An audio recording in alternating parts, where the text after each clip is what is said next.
ত্রয়োদশ জাতীয় সংসদ নির্বাচনকে সামনে রেখে জামায়াতের সঙ্গে জোটে গিয়েছে ছাত্রদের রাজনৈতিক দল এনসিপি।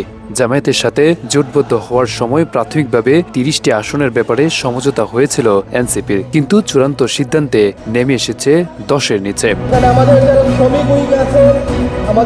এতে বাদ পড়েছেন এনসিপির বেশ কয়েকজন আলোচিত নেতা, জানিয়ে ফের উত্তাল হতে পারে দলটির আন্দরমহলে। যদিও নির্বাচনী কৌশলের কারণে এখনই এ নিয়ে আনুষ্ঠানিকভাবে কোনো কথা বলতে রাজি হয়নি জামায়াত বা এনসিপির কেউই। জামায়াত চায় জনভিত্তি ও জনপ্রিয়তা আছে এমন প্রার্থীদের চূড়ান্ত তালিকায় রাখতে।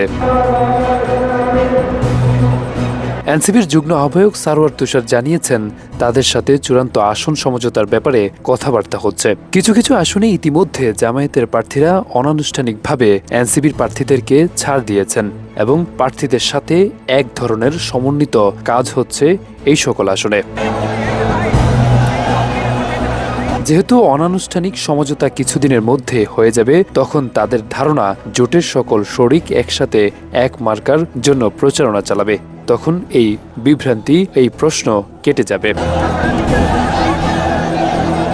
জামায়াতের কেন্দ্রীয় নির্বাহী পরিষদের সদস্য মোবারক হোসেন জানিয়েছেন, সংগঠন যে সিদ্ধান্ত নেবে সেই সিদ্ধান্তের উপর অটল থাকবে জামায়াতের কর্মীরা। যেদিন সংগঠন বলবে সেদিন ওই আসনটা জোটকে ছেড়ে দেবে।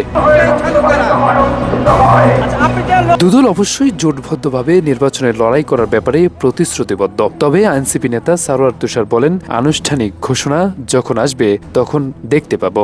এখন এই সংখ্যাটা পুরোপুরি ঠিক হয় নাই। আসন ছাড় নিয়ে চূড়ান্ত সমঝোতা না হলেও জামায়াত এনসিপির জোটের মনোভাব খুবই ইতিবাচক বলে দাবি করেন নেতারা। তবে জামায়াতের জোটে যাওয়ার বিপক্ষে অবস্থান বেশিরভাগ এনসিপি কর্মীর। জামায়াতের সাথে জোট হওয়ার গুঞ্জন আসা মাত্রই পদত্যাগের হিড়িক পড়ে এনসিপিতে। একযোগে কেন্দ্রীয় আলোচিত সমালোচিত নেতা নেত্রীরা পদত্যাগ করেছেন।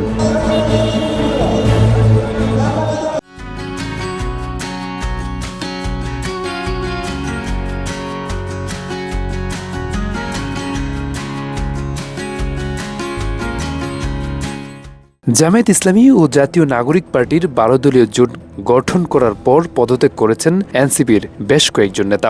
কারণ হিসেবে কেউ কেউ বলছেন, জামায়াতের সাথে জোটবদ্ধ হওয়ার কথা বলেছেন। তারা মনে করেন নতুন রাজনৈতিক বন্দোবস্ত তৈরির লড়াইয়ে এখন আর এনসিপি নেই। এটা বুঝতে পেরে দল থেকে সরে আসেন এসব কর্মীরা। এদিকে দলের যুগ্ম আহ্বায়ক সারোয়ার তুষার জানান, পদত্যাগের কারণে দলের ভেতর কিছুটা দোলাচল থাকলেও অধিকাংশ রয়েছে জোটের পক্ষে। আরাফাত হোসেন, যুগের চিন্তা, ঢাকা।